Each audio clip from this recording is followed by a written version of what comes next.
ሰላም ጤና ይስጥልን ክቡራና ክቡራት፣ ይህ በጠለስ ሚዲያ በአሳየ ደርቤ የሚቀርበው የዘወትር ፕሮግራማችን ነው። እናም በዛሬው ዝግጅታችን ልዩ ልዩ ጉዳዮችና ወቅታዊ መረጃዎችን ወደ እናንተ የምናደርስ ይሆናል። ስለዚህ የጠለስ ቲዩብ ሜምበርና ሰብስክራይበር በመሆን ስቲከሮችን በማበርከት ሁሉም ዝግጅቶቻችንን ላይክ፣ ሼር እያደረጋችሁ ለሌሎች በማጋራት እስከ ፕሮግራማችን ፍጻሜ ድረስ አብራችሁ እንድትቆዩ በአክብሮት ጋብዛለሁ። በዚህ አጋጣሚ ደግሞ ባለፈው የብልጽግና ሳይበር አርሚ ሪፖርት በማድረጉ የተነሳ 2 ቪዲዮዎች አስወርደውብን ነበረ። ከእነዚህም ቪዲዮዎች መካከል አንዱ እንግዲህ ከ2 ቀን በፊት ያዘጋጀው ቪዲዮ ነው። በአዲስ አበባ ላይ እየተፈጸመ ስላለው ጥፋትና ወይም ውድመት እና በአማራ አንድነት ዙሪያ የሰራሁት አንድ ፕሮግራም ነበር እና ትንሽ ስሜታዊ ነገር ነበር መሰለኝ። እኔስ ሪፖርት አድርገው ቪዲዮዎቹን 2 ቪዲዮ አስወርደዋል። ስለዚህ በቀጣይ ደግሞ ቻናላችን ላይ ሌላ ነገር ሊያመጡ ስለሚችል በማለት ሌላ መጠባበቂያ ቻናል ከፍተናል። ስለዚህ ይሄንንም ሰብስክራይብ አድርጉ። ስር ደግሞ ኮሜንት ቦክስ ላይ የዛኛውን ቻናል ሊንክ ከፍተናል፣ እንዳንጠፋፋ ማለት ነው። መጠፋፋት የለብንም። ስለዚህ ሰብስክራይብ አድርጉ በማለት በቀጥታ ወደ ፕሮግራም አልፋለሁ።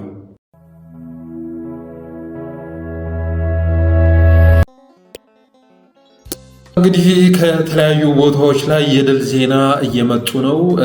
የፋኖ ሰራዊት የተለያዩ ትልልቅ ከተሞችን መቆጣጠሩ እየተሰማ ነው እና ይህም በተመለከተ ከዛው ከምንጩ የደረሰንም መረጃ ወደ እናንተ የምናደርስ ይሆናል። ከዛ በፊት ግን ጠቅላይ ሚኒስትር አብይ አህመድ ዛሬ ፓርላማውን ሰብስቦ ነበረ እና እሱም በተመለከተ ያዘጋጀሁትን አጭር ጥንቅር ወደ እናንተ የማደርስ ይሆናል። ጥያቄዎቹ ስንጀምር ዛሬ ለጠቅላይ ሚኒስትሩ በፓርላማ ውስጥ ጥያቄ ካቀረቡ የምክር ቤት አባላት መካከል ትንሽ ነፍስ ያለው ጥያቄ ያቀረቡ 2 አባላት ብቻ ነበሩ። እነዚህም አቶ ባርጡማ ነው አንደኛው፣ ሁለተኛው ዶክተር ደሳለኝ ጫኔ ነው። ዛሬ ዶክተር ደሳለኝ ጫኔ ምክር ቤት ውስጥ ኃይለኛ እሳተ ገሞራ አስነስቶ ነበረ እና አቶ ባርጡማ ከብዙ ጥያቄዎቹ መካከል አንድ ያነሳው ጥያቄ ምንድን ነው? ምክር ቤት አባላትም ሆኑ የብልጽግና አመራሮች አሁን ላይ በኢትዮጵያ ስላለው የጦርነት ሁኔታ ሲጠየቁ ኢትዮጵያ ሰላም ናት በማለት መልስ ይሰጣሉ። ኢትዮጵያ ሰላም ናት። አንዳንዶቹ ደግሞ ይሄ ድሮም የነበረ ነው፣ አዲስ ነገር አይደለም፣ ድሮም ግጭት ነበረ፣ አሁንም ግጭት ውስጥ ነን በማለት መልስ ይሰጣሉ። እንደ እውነቱ ከሆነ ግን እንደዚህ አይነት ግጭት በኢትዮጵያ ምድር ላይ ታይቶ አይታወቅም። እውነታው መከላከያ አሁንም ጦርነት ላይ ነው፣ አሁንም ውጊያ ላይ ነው። ስለዚህ ለዚህ ጉዳይ መፍትሄ የሚሰጠው መቼ ነው በማለት ወሳኝ ጥያቄ አንስተዋል።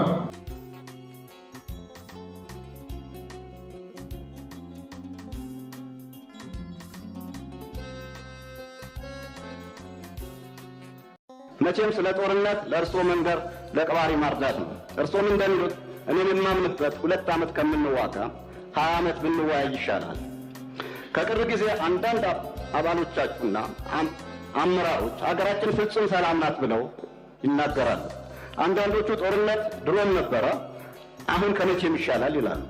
ሕዝብ ለማሞኘት ይጥራሉ። እውነታው መከላከያ ጦርነት ላይ ነው፣ እረፍት የለውም። መሆን ያለበት እየሆነ ያለው መካድ ሳይሆን ለሰላም ቆራጥ በመሆን ህዝብና መንግስት የሚተማመንበት የጸጥታና የፍትህ ተቋም በመፍጠር የሀገራችን የግዛት አንድነት፣ የዜጎች ሰላምና ደህንነት ማረጋገጥ የተሻለ ይሆናል። ዶክተር ደሳለኝ ደግሞ ከዛ በኋላ መድረኩን ተቀብሎ አብይ አህመድን ዛሬ ልኩን ነግሮታል። አብይ አህመድ እስኪበቃው ድረስ ተነግሮታል። ዶክተር ደሳለኝ አመሰግናለሁ ወንድም አለም፣ አመሰግናለሁ ለወገኖች ለወንድሞች ድምፅ በመሆን ላመሰግን እወዳለሁ። እስካሁን ድረስ እንግዲህ ምክር ቤት ውስጥ ስታደርገ የነበረው ተጋድሎ ቀላል አይደለም። ዛሬ ደግሞ ጠቅላይ ሚኒስትሩን በቃ ስትናገሩ አንጀቴ ራስ ግልጹን ስትናገር ስሰማ በጣም ነው ደስ ያለኝ እና ዶክተር ደሳለኝን ላመሰግን እወዳለሁ። ዶክተር ደሳለኝ ዛሬ ምን አለ? እስኪ በራሱ አንደበት የተናገረውን አዳምጠን እንመለስ። ባለፉት 7 የብልጽግና አገዛዝ ዓመታት ደግሞ በእንቅርት ላይ ጆሮ ደግፍ እንዲሉ ለከፋ የጸጥታና የደህንነት ቀውስ አዙሪት ሳይክል ኦፍ ሴኩሪቲ ክራይሲስ እንዲሁም ማባሪያ የሌላቸው አውዳሚ እርስ በርስ ጦርነቶች ውስጥ አስገብቷታል። ኢህአዴግ አምባገነናዊ ልማታዊ አገዛዝ ነበር። ወደ ብልጽግና ያደረገው መለወጥ ወይም ሜታሞርፎሲስ ደግሞ የሙሉ ጊዜ ጦረኛና እልቂት ጠማቂ አገዛዝ እንዲሆን አድርጎታል። ብልጽግና ፓርቲ በሚከተለው ጠቅላይ አገዛዝ ወይም ቶታሊታሪያን ሊደርሺፕ ምክንያት ሰላም ከራቀን ከራረም። ባለፉት 6 ዓመታት በኦሮሚያ፣ በትግራይ፣ አማራና አፋር ዛሬም ድረስ ደግሞ በአማራና በኦሮሚያ ክልሎች በቀጠለው ጦርነት የደሃ አርሶ አደርና ከተሜው ልጆች በሁሉም በኩል እንደ ቅጠል እየረገፉ ነው። ጠቅላላ ግምቱ ወደ 60 ቢሊዮን ዶላር ወይም በሰሞኑ የባንክ ምንዛሬ በ130 ብር ሲሰላ 7.8 ትሪሊየን ብር ገደማ ነው። የድሮን ጥቃት ዛሬም በአማራ ክልል ተጠናክሮ የቀጠለ ሲሆን ህፃናትን ጨምሮ ሲቪሊያኖች እየተገደሉበትና የሲቪሊያን ተቋማት እየፈረሱ እንደሆነ ቢቢሲን ጨምሮ በዓለም አቀፍ ሚዲያዎች ተዘግቧል። ጋዜጠኞች፣ አክቲቪስቶች እና ሰላማዊ ዜጎች እውነትን የመናገር መብታቸውን በመጠቀም ተጠያቂነት እንዲሰፍን በመጠየቃቸው ብቻ ማስፈራራት፣ እንግልት፣ ስደት፣ እስራት እና አለፍ ሲልም እገታና አስገድዶ መሰወር ይደርስባቸዋል ይላል ሪፖርቱ። ለምሳሌ ያለመከሰስ መብት ያላቸው አማራ የሆኑ የፌዴራልና የክልል ህዝብ እንደራሴዎች የሆኑት አቶ ክርስቲያን ታደለ፣ አቶ ዮሐንስ ጓያለው፣ ዶክተር ካሳ ተሻገር ያለመከሰስ መብት ሳይነሳ ተይዘው ለ20 ወራት ታስረው ይገኛሉ። ላይ ያለውን የሀገሪቱን ነባራዊ ሁኔታ የተመለከተ ረጅም ትችት ያቀረብኩት ለጥያቄ መቅድም እንዲሆነኝ እንጂ መቼም ብልጽግና ስለ ሀገራዊ ችግሮቻችን አላይም፣ አልሰማም፣ አልናገርም ካለ ውሎ ማደሩ ጠፍቶኝ አይደለም። ብልጽግና የሚታየው ጦርነት፣ የሚሰማው የቄስ ሞገሴዎችን ከንቱ ውዳሴ፣ ከተናገረም ወይ ደረቅ ፕሮፓጋንዳ ወይም ነጭ ውሸት ነው። በመካከል የከሱና የመነመኑ እውነቶች የሉም ማለት ግን አይደለም። ወደ ጥያቄ ስገባ ባለፉት 7 ዓመታትና ከዚያም በፊት ባሉ ዶክተር ደሱ የረዥም አስተያየት ነው የሰጠው እና ከዚህ አስተያየቱ ላይ እና ጥያቄው ላይ ቀንጭበን ነበር ግን ስናቀርብ ከላይ ያቀረብነውን ይመስላል። እንደ አጠቃላይ ዶክተር ደሳለኝ የተናገረው ምንድነው? ኢህአዴግ አምባገነናዊና ልማታዊ አገዛዝ ነበረ። በሜታሞርፎሲስ ወደ ብልጽግና ከተለወጠ በኋላ ግን የሙሉ ጊዜ ጦረኛና እልቂት ጠማቂ አገዛዝ ሆኗል። ኢህአዴግ አምባገነንም ቢሆን ልማታዊ አገዛዝ ነበረ። ወደ ብልጽግና ከተሸጋገረ ጊዜ አንስቶ ግን የሙሉ ጊዜ ስራው እልቂት መጥመቅ ሆኗል በማለት ተናግሯል። ከዚህ ባለፈ ዶክተር ደሳለኝ እንግዲህ ዓለም አቀፍ ሪፖርቶችን መሰረት በማድረግ ያቀረባቸው ነገሮች አሉ። ለምሳሌ በጦርነት የደረሰ ሰብአዊና ቁሳዊ ውድመትን በተመለከተ ዓለም አቀፍ ጥናቶችና መረጃዎችን መሰረት በማድረግ አቅርቧል። ከዚህም በመነሳት ለምሳሌ ያህል በትግራይ ወደ 30 ቢሊዮን ዶላር የሚገመት ሀብት ባክኗል በዛ ጦርነት ላይ። በአማራ ክልል፣ በቤኒሻንጉል፣ በኦሮሚያና በሌሎች ክልሎች ደግሞ በተካሄደው ጦርነት ላይ የባከነውን በተመሳሳይ መልኩ 30 ቢሊዮን ዶላር ብናደርገው ጠቅላይ ሚኒስትር አብይ አህመድ እስካሁን ድረስ ባሉት 6-7 ዓመታት ውስጥ 60 ቢሊዮን ዶላር ጥይት ተኩሷል፣ ንብረት አውድሟል። 60 ቢሊዮን ዶላር ማለት አሁን ባለው ምንዛሬ ሲተመን 708 ትሪሊየን ብር ማለት ነው። ይህም የኢትዮጵያ የ8 ዓመት በጀት ነው በማለት ዶክተር ደሳለኝ ተናግሯል። ሌላ 72 በመቶ ኢትዮጵያውያን አሁን ላይ ድሃ መሆናቸውን ዓለም አቀፍ ሪፖርቶች ያመላክታሉ። 72 በመቶ ኢትዮጵያውያን ማለት 86 ሚሊዮን ኢትዮጵያውያን በድህነት ውስጥ ይገኛሉ በማለት ይህንንም ዓለም አቀፍ ሪፖርቶችን መሰረት በማድረግ ተናግሯል። ሰብአዊ መብት አያያዝን በተመለከተ ዛሬ ዶክተር ደሳለኝ በዝርዝር ሂዶበታል። ያለመከሰስ መብታቸው ሳይነሳ ስለታሰሩ የምክር ቤት አባላት ክርስቲያን ታደለ፣ ዶክተር ካሳ ተሻገር፣ ዮሐንስ ጓያለውን የመሳሰሉትን በመዘርዘር ያለመከሰስ መብታቸው ሳይነሳ ስለታሰሩ የአብን አመራሮች ጥያቄ አቅርቧል። በተመሳሳይ መልኩ ጋዜጠኞችን፣ የአማራ ምሁራንን፣ የአማራ አክቲቪስቶችን በስም በመዘርዘር ላለፉት 20 ወራት እየተንገላቱ በፍትህ እጦት እየተሰቃዩ መሆናቸውን ዶክተር ደሳለኝ አቅርቧል።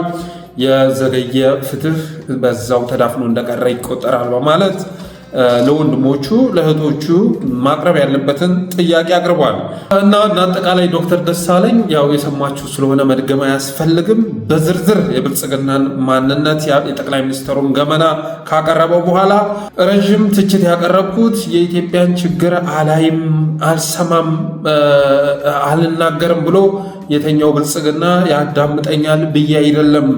ብልጽግና የሚታየው ጦርነት፣ የሚሰማው የቄስ ሞገሴዎች ከንቱ ውዳሴ የሚናገረው ደረቅ ፕሮፓጋንዳ ወይም ነጭ ውሸት ነው።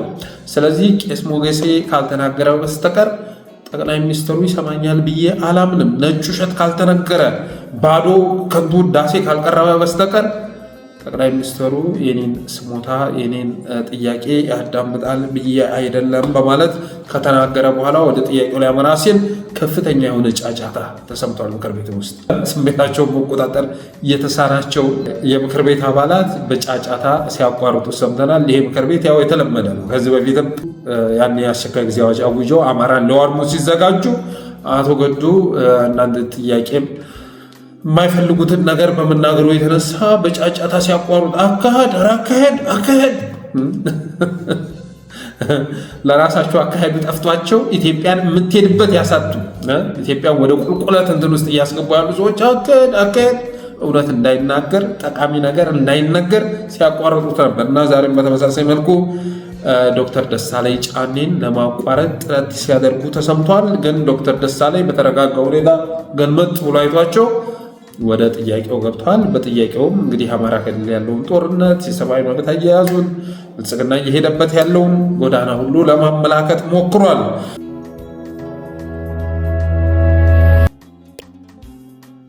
አብይ አህመድ ዛሬ ለምክር ቤቱ መልስ ሰጠ ማለት አይቻልም። አብይ አህመድ ዛሬ ለምክር ቤት አባላት መልስ ሰጠ ማለት አይቻልም። አብይ መልስ የሰጠው ዛሬ ለዶክተር ደሳለኝ ጫኔ ነቀለ።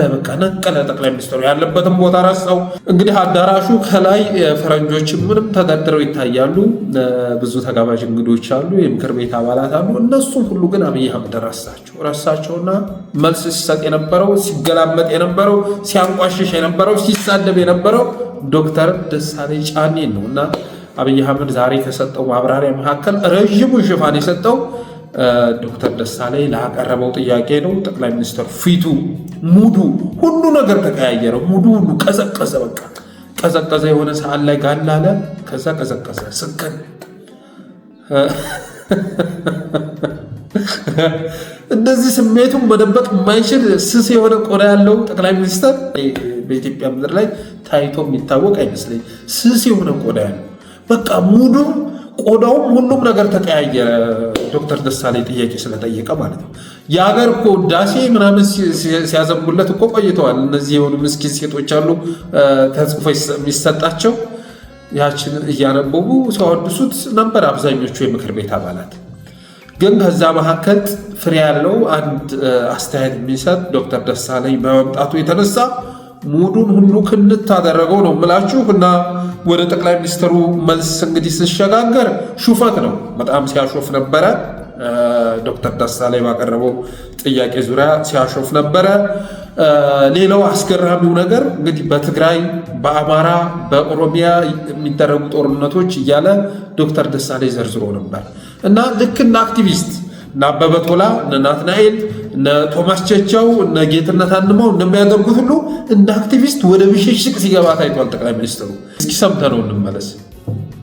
ከሁሉ ደግሞ የገረመኝ በእርሶና በእርሶ ፓርቲ ግንባር ቀደም ተዋናይነት የነበረውን የትግራይ ውጊያ ምን ነው የትግራይ ውጊያ ያሉት አዝማች አልነበሩ እንደ እርሶ? ይኸው እንደሰማችሁ ነው። ከሁሉ ደግሞ የገረመኝ በእርሶና በእርሶ ፓርቲ የተመራውን የትግራይ ዘመቻ ምን ነው የትግራይ ጦርነት አልከው? አዝማቹ እኮ እርሶ ነበሩ በማለት ዶክተር ደሳለኝን ለመውቀስ ሲሞክር አይተናል። እና እንግዲህ አንድ ጦርነት አብን ስለፈለገ የአብን አመራር ስለፈለገ ሊካሄድ አይችልም። ይሄ ራሱ ምን ያህል ደካማ አስተሳሰብ እንዳለው የሚያመላክት ነው። ጠቅላይ ሚኒስትሩ የሀገር መሪ ነው። ያን ጦርነት የመራውም የቀሰቀሰውም የለኮሰውም እሱ ነው። ግን ለሌሎች አሳልፎ ለመስጠት ሲሞክር ምን አይነት ኃላፊነት የማይሰማው አክቲቪስት በጠቅላይ ሚኒስትርነት ወንበር ላይ እንደተቀመጠ እንረዳለን። ዶክተር ደሳለኝ ስለፈለገ ነው ያ ጦርነት የተካሄደው። አዝማቹ እኮ አንተ ነበርክ። መንግስት የሚባል አካል የሆነ አካል ጋር ወደ ጦርነት ሊገባ ሲል ጦርነቱን የሚቃወሙም ይኖራሉ፣ የሚደግፉም ይኖራሉ። እና ጦርነቱ ከተካሄደ በኋላ ዋናው የጦርነት መሪ የነበረው አገዛዝ አንተ እኮ ነበር አዝማቹ እያለ በዛ ጦርነት ላይ የተሳተፉ ዜጎችን ሲተች ማለት ነው። እነሱ ላይ ጣቱን ሲቀስር ማለት ነው። አብይ ያደረገው ዛሬ ይሄንን ነው። እና የትግራይ ጦርነት አትበል። የማን ጦርነት እንዲል ነው የፈለገው? የማን ጦርነት እንዲል ነው የፈለገው? የአብንና የህወሓት ጦርነት ተብሎ እንዲገለጽ ነው የፈለገው ጠቅላይ ሚኒስትሩ? ግልጽ አይደለም። ለማንኛውም እዛ ጦርነት አዝማቹ እኮ አንተና ፓርቲ ነበር በማለት ሲናገር ተሰምተዋል። ሌላ እንግዲህ ካነሳው ጥያቄ ተነስቶ ዛሬ አብይ አህመድ ፓርላማውን ጅብ በጅብ አድርጎት ነበር። የጅብ ነገር ሁለት ቦታ ላይ ሲናገር ነበር። አንዱ የማያውቁት ሀገር ሂዶ ቁርበት አንጥፉልኝ እንዳለው ስጋ በሊታ እንስሳ በማለት ተናገረ። የማያውቁት ሀገር ሂዶ ቁርበት አንጥፉልኝ እንዳለው ስጋ በሊታ እንስሳ በማለት ተናገረ። ዶክተር ደሳለኝ እናቀሃለን ነው የማያውቁት ሀገር ሂዶ ቁርበት አንጥፉልኝ አትበል እናቀሃለን አሳምረን በማለት ዶክተር ደሳለኝን በጅብ ተረት ለማንቋሸሽ ሲሞክር አይተናል። ከዛ በኋላ የጅብ ቆዳ ስረው የሚሄዱ የጅብ ግልገላ ተሸክመው የሚሄዱ ጥይት እንዳያስመታቸው ምናምን አይ ቲንክ ይሄ በጣም ኋላቀር የሆነ ጠቅላይ ሚኒስትር ይሄ የቡዳ የምናምን ተረት ለማውራት የፈለገ ይመስለኛል። እሱን ለማውራት የፈለገ ይመስለኛል። ይሄ የወረደ አስተሳሰብ ያለው ጠቅላይ ሚኒስትር እንደዛ ጎጃምን በዛ መልኩ አታክ ለማድረግ የሞከረ መሰለኝ። ቡዳ ነው ይሉታል። ጎጃሜን በሙሉ መቼ ይጣፍጣል ሰው ይዘው ካልበሉ ነው የሚባለው አባቴ። ጎጃምን ቡዳ ለማለት ፈልገ ከሆነ ጎጃም ኢትዮጵያውያንን የሚያበላ እንጂ ኢትዮጵያን የሚበላ አይደለም። ሰዎችን የሚበላ አይደለም። ህዝብን የሚያበላ ነው። አርሶ ያንም ሞንዳላ ጤፍ አምጥቶ ለኢትዮጵያውያን የሚያበላ ነው። በዛ ነው የሚታወቀው።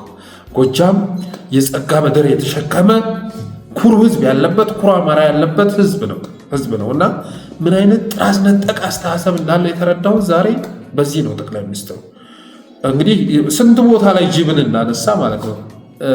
የማያውቁት ሀገር ሂዶ ቁርበት አንጥፉልኝ እንዳለው እንስሳ፣ ከዛ ደግሞ ዝቅ ካለ በኋላ የጅብ ቆዳ እንትናቸው ላይ አስረው የጅብ ግልገል ተሸክመው ጥይት እንዳይመታቸው እንትን የሚሉ ኋላ ቀሮች ተማሪዎች ወደ ትምህርት እንዳይገቡ እንደሱ ሲሉ ነበር። እስኪ ሰምተነው እንመለስ።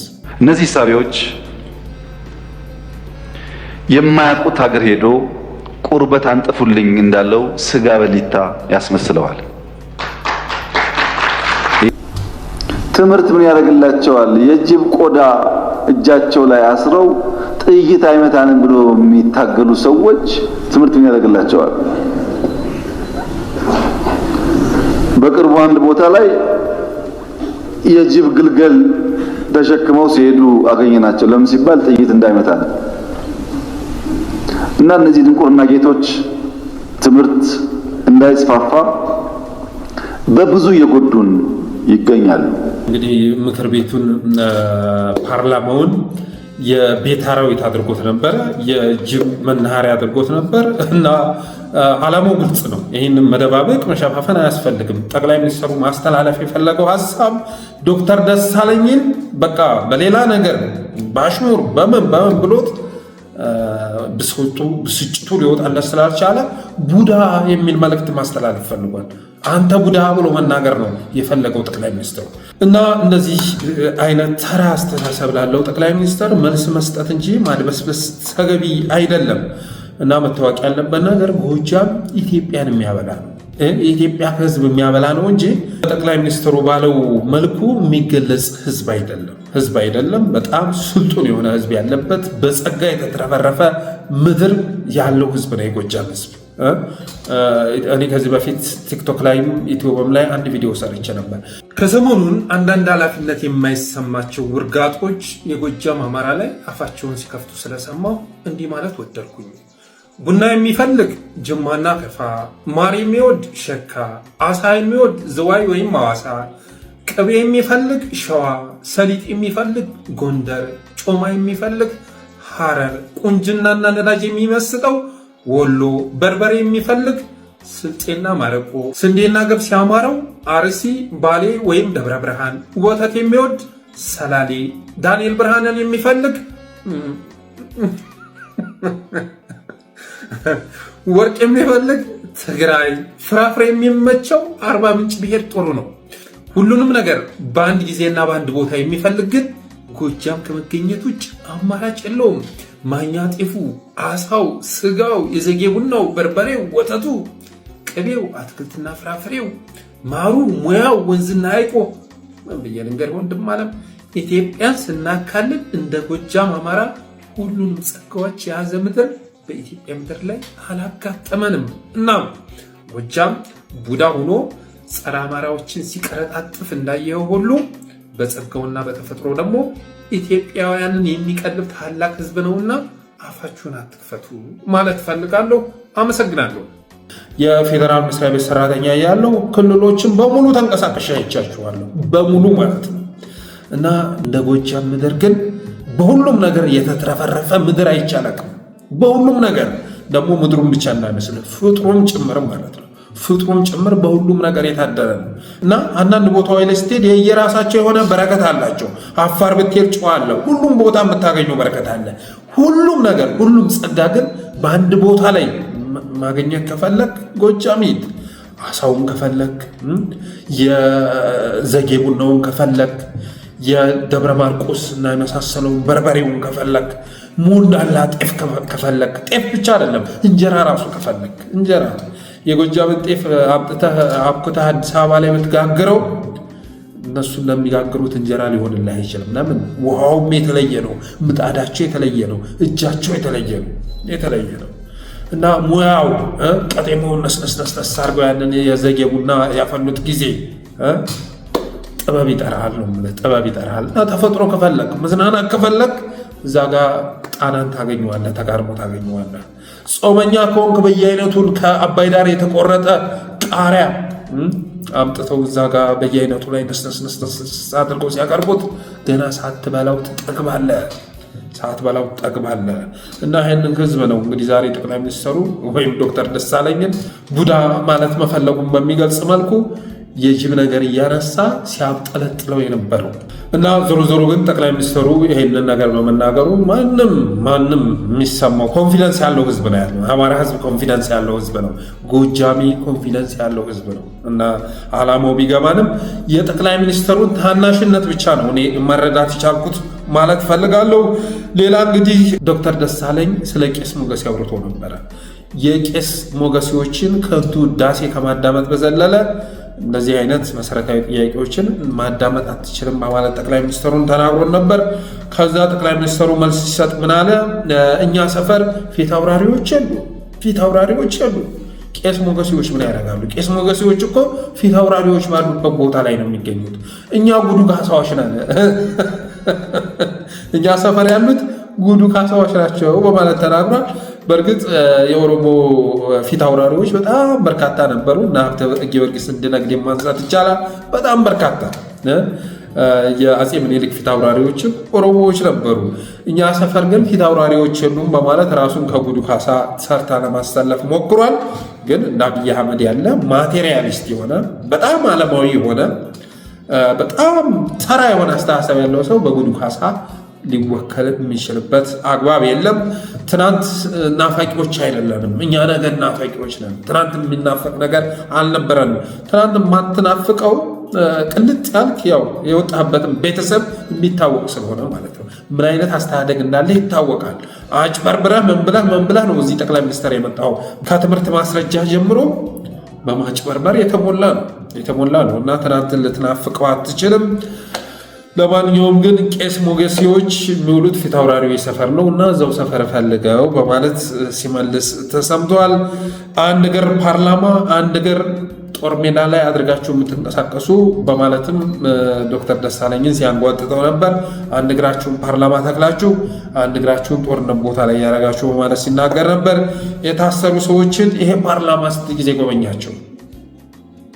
የሚገርመው ነገር ክርስቲያን ታደለ ትናንት ህዝብ መርጦት ፓርላማ የገባ ሰው፣ ዮሐንስ ቧያለው በተመሳሳይ መልኩ፣ ዶክተር ካሳ ተሻገር በተመሳሳይ መልኩ እና አላግባብ አስሮ ወህኒ ቤት ውስጥ ከጣላቸው በኋላ አዋሽ አርባ ሲያሰቃያቸው ከከረመ በኋላ ፓርላማው ቪዲዮ ስለጠየቃቸው ደስታ ሊሰማቸው ይገባል በማለት ሲናገር ተሰምቷል። ፓርላማው ሄዶ ምክር ቤቱ ሄዶ ስለጠየቃቸው ደስታ ሊሰማቸው ይገባል።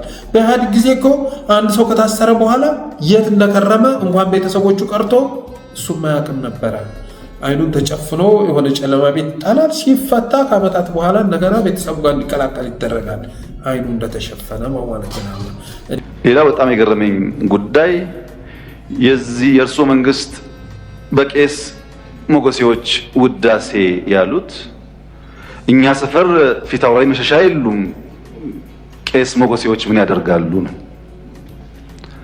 ቄስ ሞገሴ ፊት አውራሪ መሸሻ በሌሉበት ህልውና እንደሌላቸው ስለሚታወቅ ባይሆን እኛ ጉዱ ካሳዎች ብንባል ያምር ይሆናል እንጂ ቤት በኩል ነው ቄስ ሞገሴዎች እኛ ሰፈር የሚታዩት። ምክንያቱም እኛ ትናንትናን ናፋቂዎች፣ ትናንትናን ለማጽናት የምንሸረግድ ሰዎች ሳንሆን ነገን ለልጆቻችን ለመስራት መጋፈጥ የማይጋባንን ጉዳዮች የምንጋፈጥ ለውጥ ፈላጊዎች ነን፣ ጉዱ ካሳዎች ነን። አጠቃላይ ግን ጋዜጠኞች እንደዚህ ዘመን ነፃነት ያገኙበት ጊዜ የለም። የታሰሩ የምክር ቤት አባላትን፣ ፖለቲከኞችን፣ አክቲቪስቶችንም ፍርድ ቤት እስካቀረብን ድረስ ህጋዊ ስራ ነው እየሰራን ያለ ነው በማለት ተናግሯል። እንግዲህ 2 ዓመት ሙሉ ሁሉንም በአንድ መዝገብ በማስተሳሰር የማንሸት ስራ እየተሰራ ነው። ግን ጠቅላይ ሚኒስትሩ ይህንን እንደ ህጋዊ ነገር ቆጥሮ መልስ ሰጥ ሰምቷል። ሌላ ዶክተር ደሳለኝን መሳደብ መተቸት የሚያሳስር ቢሆን ኖሮ እኮ ከአንተ በላይ እየሰደበኝ አልነበረም። ሰድበኛል እኮ ዛሬ ሰደብከኝ፣ ጦረኛ፣ ግጭት ተማቂ፣ ጆሮ የሌለው በማለት ተሳደብክ እኮ ብሎ ሲናገር ተሰምቷል። ሀሳብ በመግለጽ ሰው ይታሰራል ላሉት እርስዎ እዚህ ፓርላማ አካባቢ ከመቅረቡ በፊት የዚህ ፓርላማ አባል ነበርኩ። ቅድም እንዳደረጉት አይነት ግላጭ ስድብ አይፈቀድም ፓርላማ ውስጥ። ነበርንበት፣ እናውቀዋለን። ሰው በንግግሩ የሚታሰር ከሆነ ጦረኛ፣ ግጭት ጨማቂ፣ ጆሮ የሌለው ከሚል በላይ ስድብ ምን አለ? እዚህ ፊት ለፊታችን ሆነው እየተሳደቡ እንኳን ካልታሰሩ ሰው በንግግሩ ብቻ አይታሰርም ማለት ነው። ዶክተር ደሳለኝን ሰድበኛል፣ ያው ተሳደብክ እኮ ጦረኛ፣ ግጭት ጠማቂ፣ ጆሮ የሌለው ማለት ተሳደብክ በማለት ተናግሯል። እና የተቸን ሁሉ የተሳደበን ሁሉ የምናሰር ቢሆን ኖሮ አንተ እናስረህ ነበር። ግን ስድሙን እንትን ካልክ በኋላ 4 ኪሎን ስላልተመኘ ከስልጣን ስለማስወገድ ስላላወራ አናስረህም በማለት ተናግሯል። ግን አዝማሚያው ሲታይ ቀስ ብሎ አስቦ የሆነ እርምጃ የሚወስድ ነው የሚመስለው። ጠቅላይ ሚኒስትሩ ዛሬ ቆስሏል፣ በጣም ቆስሏል። ስሜታዊ ሆኖ ነበረ። ሙሉ የምክር ቤት አባላት ያነሱትን ጥያቄ ዘንግቶት ነበር እና በኋላ አስቦ ልክ በአንድ ወቅት አየደን ላይ እናደረገው እንዳያደርግ ስጋት አለኝ።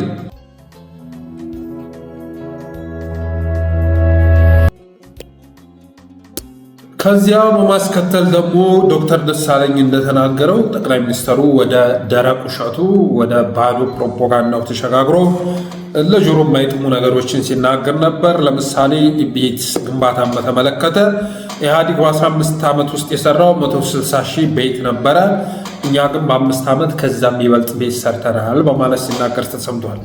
ይሄ ቅልጥ ያለ ደረቅ ውሸት ነው። ሳይቱን ተናገረ ተብሎ ቢጠየቅ አሁን ጠቅላይ ሚኒስትሩ የሚሰጠው መልስ የለም። አዋራይ ላይ የተወሰኑ ቤቶች ገንብቷል። በእርግጠኝነት ቢቆጠሩ 2000 ቤት ላይ መሆኑ ይችላሉ። 2000 ቤት ማለት ነው። አስባችሁታል? ኢህአዲግ እኮ በጣም በቃ ከሚመሰገንባቸው ነገሮች አንዱ የጋራ መኖሪያ ቤት ግንባታ ነው። ለምሳሌ ያህል ቱሉ ዲምቱን መመልከት ይቻላል። ኩዩ ፈቼን መመልከት ይቻላል። ቦሌ አራብሳ፣ እነ አያት፣ እነ ጣፎ፣ እነ ካባዶ ስንቱ ተዘርዝሮ ያልቃል። እነ ልደታ በጣም በርካታ ቦታ ላይ ግዙፍ የሆኑ የኮንዶሚኒየም ሳይቶች በመገንባት የሚታወቅ ነው። በብልጽግና ጊዜ ግን እነዛን ቤቶች ራሱ አጠናቆ ለባለቤት ማስረከብ አቅቷቸው የተወሰነ የተጀማመረውን ቀለም ቀባቀባ አድርገው ባለቤቱ በራሱ እንዲያስጨርስ ማድረጋቸው ሁሉ የሚዘነጋ አይደለም። ምናልባት እንግዲህ ያንን ቆጥሮ ይመስለኛል እንጂ ጠቅላይ ሚኒስትሩ በተጨባጭ የተሰራ ግን አንድም የኮንዶሚኒየም ሳይት የለም። ግን ለመዋሸት ምንም ምላሱ አልታዘዝ አይለውም እና ከኢህአዲግ በባሰ መልኩ የቤት ግንባታ በብዛት የገነባ ነው እኛንም በማለት ሲናገር ተሰምቷል። ስለ ካሳና ምትክ በተመሳሳይ መልኩ ቤት ስናፈርስ ምትክ ሳንሰጥ ካሳ ሳንሰጥ ያስነሳነው የለም በማለት ተናግሯል። በነገራችን ላይ ባለፈው እንኳን ጅማ ላይ መጥቶ የተናገረውን ነገር ብንመለከት ከዛሬው ንግግሩ ጋር ፉርሽ እንደሚያደርግ እንረዳለን። ጅማ ሄዶ እንደምታስታውሱት የጅማን ህዝብ ሲያመሰግን የነበረው ካሳ ሳይጠይቀን አንድም ቦታ ምትክ ቦታ ሳይጠይቀን እንደ ሌሎች ሳይጠይቀን በመነሳቱ እናመሰግናለን በማለት ሲናገር ነበር። ጅማም ህዝብ ቢሆን ካሳ መሰጠት አለበት፣ ምትክ መሰጠት አለበት። በእርግጥ በማግስቱ እንደውም ከሌሎች በተለየ መልኩ ከሌሎች አካባቢዎች ላይ ካሉ የገጠር ኮሪደሮች፣ የከተማ ኮሪደሮች በተሻለ መልኩ የመኖሪያ ቤቶች ተሰርተው የታዩ ጅማ ላይ ነው። ግን ጠቅላይ ሚኒስትሩ በራሱ አንደበት የጅማ ቤቶችን 10 ምናምን ሺህ ቤት ስናፈርስ አንድም ምትክ አልሰጠንም፣ አንድም ካሳ አልከፈልንም በማለት ሲናገር ነበር። ዛሬ ደግሞ በምክር ቤቱ እኛ ካሳ ሳንከፍል ምትክ ሳንሰጥ ያፈረስነው የለም በማለት የባለፈ ንግግሩ ፉርሽ ሲያደርገው ተሰምተዋል።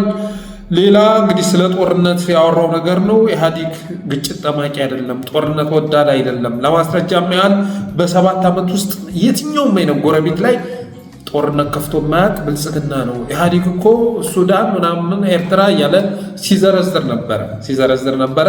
ይሄ እንደ ጥንካሬ የሚቆጠር አይደለም። የሱዳን ታጣቂ አልፋሽቃን ተቆጣጥሮ ባለበት ሁኔታ የደቡብ ሱዳን ታጣቂ በጋምቤላ ምድር ገብቶ 200 ኪሎ ሜትር ስኩዌር የኢትዮጵያ መሬት ተቀራምቶ ባለበት ሁኔታ አንድም ወረዳ በእነሱ ቁጥጥር ስር ውሎ ባለበት ሁኔታ አይቶና ላየ ለማለፍ በአንዳነት ነው የሚያስፈልገው። የሰላም ወዳድ መገለጫ አይደለም። ከዛ ውጭ ደግሞ የአቅም ጉዳይ ነው። አቅም ከየት ተገኝቶ ምን አቅም አለ? ክልልህን ለማውደም የተፈጠርክ መሪ ነህ አንተ። ከዚህ ባለፈ መልኩ ስለ ባህር በር፣ ስለ ድንበር፣ ስለ ሉዓላዊነት እና በእነዚህ በመሳሰሉ ነገሮች ለነዚህ ብቁ የሆንክ ሰው አይደለም። የአንተ ዘረኛ ጭንቅላት ከብሔር ብሔረሰቦች ውጭ ማሰብ አትችልም። የራስህን አገር ወረህ እያወደምክ ግማሹን እያወደምክ በኢትዮጵያ ፍርስራሽ ላይ የሆነች ሀገር አዋቅራለሁ ብለህ እየተንቀሳቀስክ ያለ መሪ ነህ። ሀገር አፍራሽ ነህ፣ ደም አፋሳሽ ነህ። ስለዚህ ጭንቅላት አይፈቅድልህም። ስለ ዳር ድንበር፣ ስለ ሉዓላዊነት ምናምን ለማሰብ እኮ ሰፋ ያለ ጭንቅላት ያስፈልጋል። የአንዲት የመንደር ጭንቅላት ይዞ ፌዴራል ላይ የተቀመጠ አካል ግን በትግሬው ውድመት የኦሮሚያን ተጠቃሚነት፣ በአማራው ውድመት የእንትናን ተጠቃሚነት አረጋግጣለሁ ብሎ ደፋ ቀዳ ከማለት በዘለለ እንደዚህ አይነት ነገሮችን ሊያስብ አይችልም። ስለዚህ አቅምም የለም። ወታደሩም ለምሳሌ ብንመለከት ዛሬ በቀጣዩ ፕሮግራም የማየው ነው። በተለያዩ ቦታዎች ላይ ቀውጢ ፈጥቷል። ቀውጢ ማለት ነው። እና ይህም ወታደር ተይዞ ማንም ላይ አጸፋ መመለስ የሚቻልበት ሁኔታ የለም። ጠቅላይ ሚኒስትሩ ግን በ7 ዓመት ውስጥ ኢትዮጵያ ዳር ድንበር በተወረረበት ሁኔታ ከየትኛውም የጎረቤት ሀገር ላይ ውጊያ ለማድረጉን እንደ ጥንካሬ ሲያቀርበው ነበር። ሌላ ብልጽግና በምንም መስፈርት ከኢህአዲግ ጋር አይወዳደርም በየትኛውም መስፈርት በማለት ሲናገር ተሰምቷል። ለምሳሌ ያህል ትናንትና ምርጫ 100% ካሸነፉ በኋላ ለፓርቲዎቹ ወንበር የሰጠ አማጽያንን ሰብስቦ ያስገባ ወደ ሀገር ውስጥ ብልጽግና ነው እና ሊወዳደር አይችልም በማለት ተናግሯል። አሁን እኮ ኢትዮጵያ ያኔ ከነበረው በኢህአዲግ ጊዜ ከነበረው በላይ አማጺ የተቀፈቀፈባት ምድር ነች። ኢቭን ኦብነግ እንኳ ትናንትና ከገባ በኋላ ይኸው አሁን መልሶ ወደ አመፅ ትግል ውስጥ ገብቷል። ኦነግ በተመሳሳይ መልኩ አማራ ክልል በአማጽያን ተሞልቷል ምድሩ እና ስለምን እንደሚያወራ ግልጽ አይደለም። ፓርቲዎች ብርሃኑ ነጋም ማስገባቱ፣ በለጠ ሞላም ማስገባቱ ራስህን አታል አብይ አህመድ ራስህን ነው ማታለል የምችለው። በዛ በለጠ ሞላን ስልጣን ሰጥተህ አብንን ስላፈረስክ ብርሃኑ ነጋ የትምህርት ሚኒስተር አድርገህ ኢዜማን ተላላኪ ስላደረክ ይሄ እንደ መልካም ነገር እንዲጠቀስልህ ፈልገህ ነው። ፓርቲዎችን የገደልክበት ሜተር ነው። ፓርቲዎችን ገባር ያደረክበት። በእርግጥ ብቸኛ ተጠያቂ አንተ አይደለህም። እነ ፕሮፌሰር ብርሃኑ ነጋ እነ በለጠ ሞላ ሆዳቸውን መቆጣጠር የማይችሉት እነሱ ናቸው ተወቃሾቹ። ግን እንደ ጥንካሬ ደግሞ ሊቆጠርልህ የሚችል አይደለም።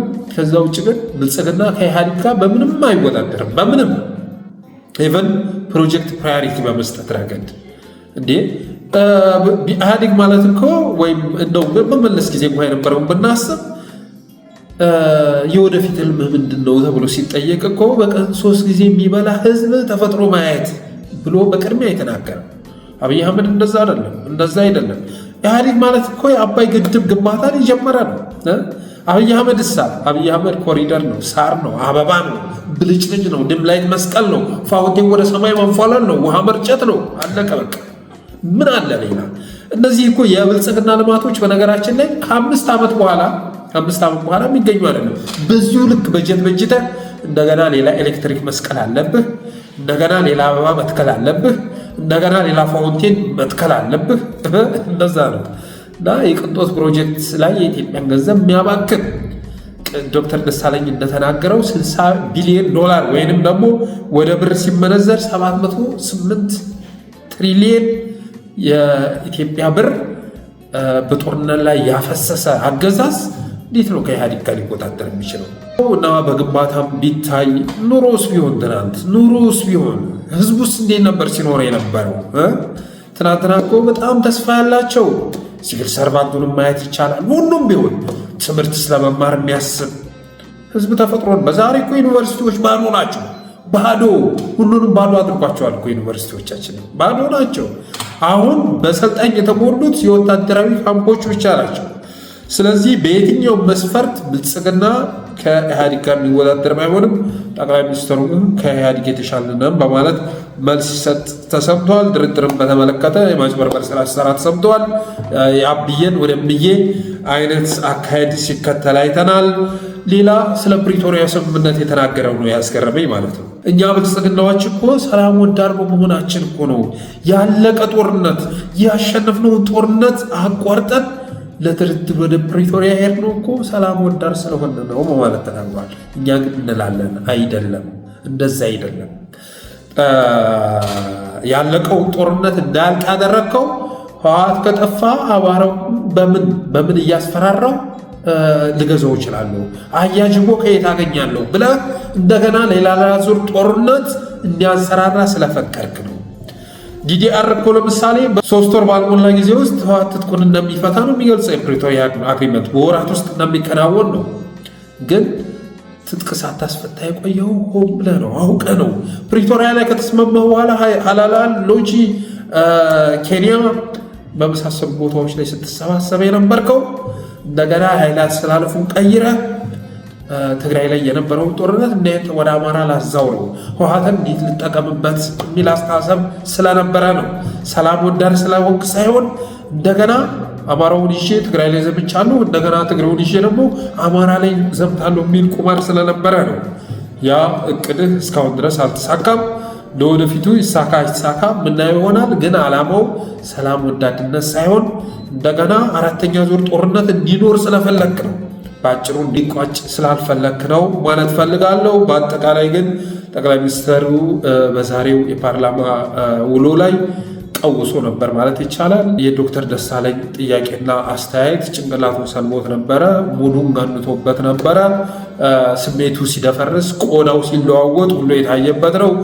የዛሬው የምክር ቤት ውሎም አብይ አህመድ ለምክር ቤት አባላት መልስ ሰጠበት ማለት አይቻልም። ከዛ ይልቅ ምክር ቤት አባላት ባሉበት አብይ አህመድ ለዶክተር ደሳለኝ መልስ ሰጠ ተብሎ ቢገለጽ እውነታነት ያለው ይመስለኛል።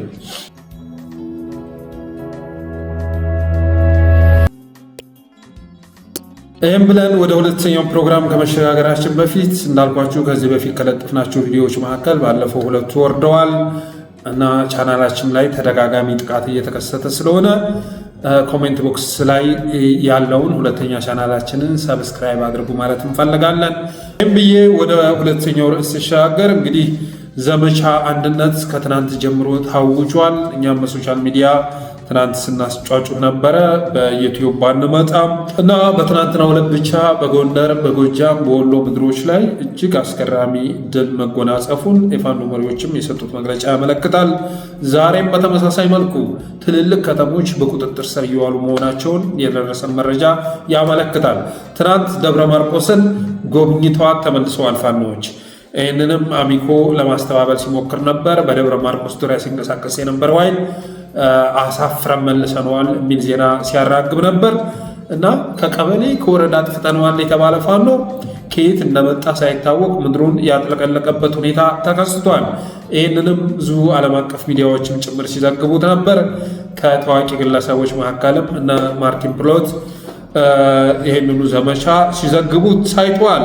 እና በዛሬው ዕለት ደግሞ ትልልቅ ከተሞች በቁጥጥር ስር መዋላቸውን የደረሰ መረጃ ያመለክታል። ላሊበላን ቀጨም አድርገዋታል ወንድሞቻችን፣ ላሊበላን ገብተዋል። በጎጃም ዛሬ ሁለተኛ ቀኑን በያዘው ዘመቻ አንድነት የአማራ ፋኖ በጎጃም በአራት አውደ ውጊያዎች ድል ተቀዳጅቷል ይላል የጎጃም ፋኖ ያወጣው ሪፖርት። በአማራ ፋኖ በጎጃም አንደኛ ክፍለ ጦር የጣናው መብረቅ ብርገድ እና ታደሰ ሙሉነህ ብርገድ በሶስተኛ ጎጃም አገው ምድር ክፍለ ጦር ቢትወደድ አያሌው መኮንን እና አቤ ጉበኛ ብርገድ በጠላት ላይ መብረቃዊ ጥቃት በመፈጸም በከፍተኛ የሆነ የህይወትና የአካል ጉዳት ማድረሱን ገልጿል። በዚህም ታደሰ ሙሉነህ ብርገድ መራዊና ገርጨሽ ከተሞች ውስጥ በመግባት ጀብዱ የፈጸመ ሲሆን 50 የብልጽግና ጦር የተካተመ 60 ቁስለኛ 10 ምርኮኛ ማድረግ ጀብዱ የተፈጸመ ሲሆን 2 ብሬን፣ 1 ስናይፐር፣ 20 ክላሽንኮቭ እና 1200 ጥይት ከመራዊ ከተማ ሰማርኳል ይላቸዋል። መራዊ ገብተው ነበር ዛሬ። 2 ገርጨሽ ከተማ ላይ ታደሰ ሙሉነህ ብርገድ ባደረገው ማጥቃት የጠላት ኃይል ከፍተኛ የህይወት ዋጋ ከፍሏል። ቁስለኛ በማድረግ ከተማ ውስጥ የነበረ ጠላት ሙሉ በሙሉ መካተሙን የአማራ ፋኖ በጎጃም ያወጣው መረጃ ያመለክታል። 3 የጣናው መብረቅ ብርገድ ከባህር ዳር በቅርብ ርቀት የምትገኘው መሸንቲ ከተማ በመግባት መሸንቲም ገብተው ነበር። 20 የተደመሰሰ 32 ቁስለኛ በማድረግ ጀብዱ የፈጸመ ሲሆን ባህር ዳር ከተማ አጠገብ በሚገኙት አየር ኃይልና መኮድ ወይም መከላከያ ኮንስትራክሽን ድርጅት ላይ ያነጣጠረ በዲሽቃ ማጥቃት 13 ልዩ ኮማንዶዎች ተካትመዋል ይላል። ባህር ዳር ከተማ የሚገኙት መኮድና አየር ኃይል ግቢዎች ተደብድበዋል ይላል ያወጣው መረጃ። 4ኛ በጎጃም አገው ምድር ክፍለ ጦር የቢትወደድ አያሌው መኮንን ብርገድ እና አቤ ጎበኛ ብርገድ ባደረጉት ጥምር ማጥቃት ቁጥሩ ያልታወቀ የጠላት ኃይል ዝብስት የተባለ ቦታ ላይ በከበባ ተደምስሷል። ከድምሰሳ የተረፉ 10 የጠላት ኃይሎች እጅ ሰጥተዋል ይላል። የአማራ ፋኖ በጎጃም በሚያመርተው ዘሪሁን 13 በተባለ መሳሪያ ዝብስት አካባቢ አንድ ቦታ ተሰብስቦ ሎጂስቲክ አከማችቶ ማዘዣ አድርጎት የነበረው የጠላት ኃይል በጅምላ ተደምስሷል ይላል። በአጠቃላይ በዘመቻ አንድነት ዛሬ መጋቢት 11 ቀን 2017 ዓ.ም በተደረገ ዘመቻ 124 የተካተመ 109 ቁስለኛ 20 የጠላት ኃይል የተማረከ ሲሆን 42 መሳሪያና 1200 ጥይት ገቢ ሆኗል ይላል። በዛሬው ውጊያ መራዊ፣ ገርጨጭ፣ መሸንቲ፣ ዝህብስት፣ መኮድና አየር ኃይል ግቢዎች ጥቃት የተፈጸመባቸው ቦታዎች ናቸው ይላል የአማራ ፋኖ በጎጃም ያወጣው መግለጫ። በተመሳሳይ መልኩ የአማራ ፋኖ በወሎ ቤት አማራ ላሊበላ ከተማን መቆጣጠሩን የደረሰ መረጃ ያመለክታል። በጎንደር ትናንትና የሚገርም የድል ቀን ነበር ማለት ይቻላል። የወጣው መረጃ ያንን የሚያመለክት ነው። ዛሬም በተመሳሳይ መልኩ የአማራ ፋኖ በጎንደር ከፍተኛ ድል ሲያስመዘግብ መዋሉን የደረሰ መረጃ ያመለክታል። ዝርዝሩ እንደደረሰ ወደ እናንተ የምናደርስ ይሆናል እና በብልጽግና ዘንድ ከፍተኛ የሆነ ድንጋጤ ፈጥሯል። ትናንትና ተመስገን ጥሩነህ ባህር ዳር ነበረ፣ ጉብኝት ላይ ነበረ እና በየአቅጣጫው ሪፖርት ሲመጣ ጎንደርም ላይ፣ ጎጃምም ላይ፣ ወሎም ላይ፣ ሸዋም ላይ በተመሳሳይ ሰዓት ዘመቻ መከፈቱን ሲሰማ በቅጽበት ውስጥ ከባህር ዳር ተነስቶ በፕሌን አዲስ አበባ መግባቱን የደረሰ መረጃ ያመለክታል። በብልጽግና ሰፈር ዘንድ ከፍተኛ የሆነ ድንጋጤ ርዕደ መሬት የቀሰቀሰ ዘመቻ ነው በአማራ ምድር የታወጀው። እንግዲህ ላለፉት ጊዜያት ስንጠይቀ የነበረው ይሄንን ነው። የተናበበ የተመጋገበ በየተራ በመመታት ፈንታ ፋኖ በአማራነቱ ተጠቀው ብሎ የዘመተ ኃይል እንደመሆኑ መጠን በአማራነት ተከላከሉ፣ በአማራነት ተደራጁ እያልን ስንል ነበር። ያም ጥያቄያችን መልሳ አምጥቶ ዘመቻ አንድነት ከታወጀ ጊዜ አንስቶ ፋኖ በድል እየተንበሻበሸ መሆኑ ግልጽ ሆኗል። ትናንት ከቀበሌ አጥፍተነዋል ሲባል የነበረው ፋኖ ዛሬ በትልልቅ ከተሞች ዙሪያ የሚያንዣብብ ኃይል ሆኗል። በእርግጠኝነት የምነግራችሁ ነገር ትልልቅ ከተሞችን ፋኖ ይቆጣጠራል። በዚህ አካባቢ ከቀጠለ ትልልቅ ከተሞች ውስጥ መግባቱ አይቀርም እና በዚህ ዘመቻ ፋኖ ጠፋ ሲሉት ድንገት ብድግ ብሎ የፈለገው ከተማ ውስጥ መግባት እንደሚችል ፕላስ ደግሞ የተለያየ ነው፣ የተከፋፈለ ኃይል ነው እየተባለ እስካሁን ድረስ ብዙ ፕሮፓጋንዳ ሲሰራበት የነበረ ቢሆንም በአንድነት ማጥቃት እንደሚችል ያሳየበት ዘመቻ ሆኖ ተመዝግቧል እና ይሄ ለወደፊቱም የፋኖ አንድነት መሰረት የጣለ ነው ማለት ይቻላል።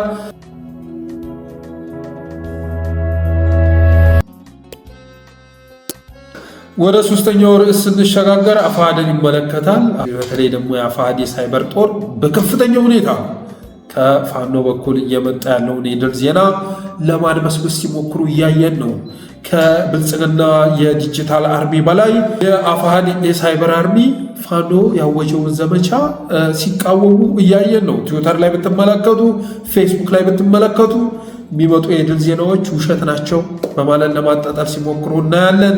ምንም አይነት ጦርነት እየተካሄደ እንዳልሆነ ብዙዎች ሲናገሩ እያየን ነው እና በጣም አሳፋሪ ነው። እንግዲህ ድርድሩ ባላለቀበት ሁኔታ ተደራድረው መሪዎቻችሁ ብልጽግና ጎን እንደ በለጠ ሞላና እንደ ፕሮፌሰር ብርሃኑ ነጋ ከአብይ ጎን ቁጭ ብለው ባልታዩበት ሁኔታ አሁን ላይ መንግስታችን ተጠቃብን፣ ሰራዊታችን ተነካብን የሚል ጫጫታ መፈጠሩ የአፋሕድን ምንነት ያሳየ ነው እና ከአማራ ትግል ከአማራ ጥያቄ ሩቅ ናቸው ስላቸው የነበረው ስለዛ ነው።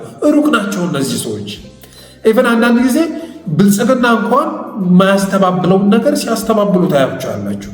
እስክንድርን የተቻችሁ ይመስል አብይ አህመድ ሲተች መጥተው ተከላካይ ሆነው ሲዘምቱባችሁ ታያላችሁ እና አንዳንድ ጊዜ የብልጽግና የሳይበር አርሚ ፕሮፋይል ፒክቸሩን ቀይሮ የአፋሕድ ደጋፊ ሆኖ ነው እንዴ እንዳትሉ የምታውቋቸውም ልጆች ያንን ፕሮፓጋንዳ ሲመሩ ታያላቸው። ጣና ውስጥ የሚሰሩ ምናምን አለ የሆነ ሚዲያ ማለት ነው። እዛ ላይ የሚሰሩ ልጆች ይሄንን ፕሮፓጋንዳ አብረው ሲያስተባብሩ ታያላቸው እና አፋሕዶች አሁንም ቢሆን ከብልጽግና የሳይበር አርሚ በላይ የፋኖ የዘመቻ አንድነት ተቃዋሚ ሆነው ተከስተዋል። ፋኖ የሚያመጣቸውንም የድል ዜና ለማስተባበል ሲሞክሩ፣ ለማጣጣል ሲሞክሩ፣ ወንድሞቻችን ላይ የስም ማጥፋት ዘመቻ ሲከፍቱ እያየን ነው እና ከብልጽግና የተለዩ እንዳልሆኑ ግልጽ ሆኗል። ከብልጽግና ለይተን ልንመለከታቸው የሚገቡ ኃይሎች አይደሉም። እኔ ተከታታይ ዘመቻ አስከፍትባቸው የነበረ ማንነታቸውን፣ ዓላማቸውን ስለተረዳው ነው። ኢቭን ሀብታሙ አያሌው ትናንት በኢትዮ 360 የሰራውን ፕሮግራም ብትመለከቱ ምን አይነት ተልካሻ አይምሮ ያለው ሰው ነው ትላላችሁ? ምን አይነት ተልካሻ አይምሮ ያለው ሰው ካልጠፋ ዜና ካልጠፋ የድል ቀን ትናንትና በጎንደር አካባቢ አማራውን የሚያስደስት ዜና ሲመጣ እሷን ለማጣጣል እኛንን የሰራነው የሚሉ የፋኖ ክፎችን አምጥቶ ማታ መግለጫ ሲያሰጣቸው፣ እርስ በርስ ሲያጣላቸው፣ ሲያባላቸው ስትመለከቱ ሀብታሙ አያሌው ከኤርሚያስ ለገሰ በላይ ጸረ አማራ ሆኖ መከሰቱን ትረዳላችሁ። ሀብታሙ አያሌው ከኤርሚያስ ለገሰ በላይ ጸረ አማራ ሆኖ ተከስቷል። ይህም ማወቅ ከፈለጋችሁ ምናልባት ቪዲዮውን ካላጠፉት ትናንትና የሰሩትን ፕሮግራም መመልከት ይበቃል። ትናንት ዛሬ ምን አለ በሚል ርዕስ እሱና ብሩክ ይባስ ያዘጋጁትን ፕሮግራም ብታው በአማራ ክልል እየተካሄደ ያለውን ዘመቻ ጎጃም፣ ጎንደር፣ ሸዋ ሳይሉ በመዘገብ ፈንታ የጎጃምን ወደ ጎን ጣል አድርገው የእነ ብሬ ወዳጁን ተወት አድርገው ጎንደር ላይ ሰለሞን አጣናውን አቅርበው ሌሎች ወንድሞቻቸውን እንዲሳደቡ ሲያደርጉ ነበር። እንግዲህ እነ ሰለሞን አጣናው ዘመቻ አንድነት ሲታወጅ ነው እንዴ እነሱ ድል የሚያስመዘግቡት? እነሱ የሚዋጉት ዘመቻ አንድነት ሲታወጅ ነው እንዴ? እነ ሀብቴና እነ ባዬ ሪፖርት ሲያቀርቡ ነው እንዴ እነ ሰለሞን አጣናው ጀብዱ የሚፈጽሙት?